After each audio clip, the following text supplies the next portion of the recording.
Psaume 33. Je bénirai le Seigneur en tout temps, sa louange sans cesse à mes lèvres. Je me glorifierai dans le Seigneur, que les pauvres m'entendent et soient en fête. Magnifiez avec moi le Seigneur, exaltons tous ensemble son nom. Je cherche le Seigneur, il me répond. De toutes mes frayeurs, il me délivre. Qui regarde vers lui resplendira, sans ombre ni trouble au visage. Un pauvre crie, le Seigneur entend et le sauve de toutes ses angoisses. Une fois de plus, vous avez remarqué le parallélisme. Chaque verset est construit en deux lignes qui se répondent. L'idéal, ce serait de le chanter à deux chœurs alternés, ligne par ligne. Il faut noter aussi que ce psaume 33, 34 dans la Bible est alphabétique. Non seulement il comporte 22 versets, 22 étant le nombre des lettres de l'alphabet hébreu, mais en plus, il est ce qu'on appelle en poésie un acrostiche. Dans la Bible en hébreu, l'alphabet est écrit verticalement dans la marge en face du psaume, une lettre devant chaque verset dans l'ordre. Et chaque verset commence par la lettre qui lui correspond dans la marge. Ce procédé, assez fréquent dans les psaumes, indique toujours qu'on se trouve en présence d'un psaume d'action de grâce pour l'Alliance. Ceci ne nous étonne pas vraiment, en réponse à la première lecture de ce même dimanche.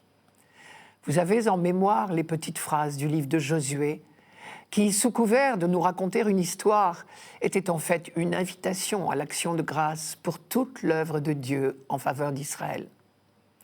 Et d'ailleurs, le vocabulaire de l'action de grâce est omniprésent dans ce psaume, dès les premiers versets qui ont été retenus pour aujourd'hui. Il suffit de lire cette foison de mots, bénir, louange, glorifier, fête, magnifier, exalter, resplendir. C'est toute l'expérience d'Israël qui parle ici, témoin de l'œuvre de Dieu. Un Dieu qui répond, qui délivre, qui entend, qui sauve. Cette attention de Dieu pour celui qui souffre, nous l'avons lu dans le récit du buisson ardent, vous vous souvenez. Oui, vraiment, dit Dieu, j'ai vu la misère de mon peuple en Égypte. Son cri est parvenu jusqu'à moi. Oui, je connais ses souffrances. C'était notre première lecture du 3e dimanche de Carême, dimanche dernier. Dans sa propre histoire, Israël est lui-même ce pauvre qui a fait l'expérience de la miséricorde de Dieu. Et quand il chante le psaume 33, un pauvre crie, le Seigneur entend, il le sauve de toutes ses angoisses. Israël parle d'abord de lui. Mais ce psaume l'invite aussi à élargir les horizons, car il dit bien un pauvre crie, c'est-à-dire n'importe quel pauvre, n'importe où sur la planète. Et du coup, Israël découvre sa vocation, elle est double. Premièrement, il doit être le peuple qui enseigne à tous les humbles du monde la confiance. La foi apparaît alors comme un dialogue entre Dieu et l'homme. L'homme crie sa détresse vers Dieu, Dieu l'entend, Dieu le libère, le sauve, vient à son secours. Et alors l'homme reprend la parole, mais cette fois pour rendre grâce. Si on y réfléchit, la prière comprend toujours ce double mouvement de demande et de louange. D'abord, la demande et la réponse de Dieu. Je cherche le Seigneur, il me répond. De toutes mes frayeurs, il me délivre. Puis l'action de grâce. Magnifiez avec moi le Seigneur. Exaltons tous ensemble son nom. Le deuxième aspect de la vocation d'Israël, et la nôtre désormais, c'est de seconder l'œuvre de Dieu, d'être son instrument.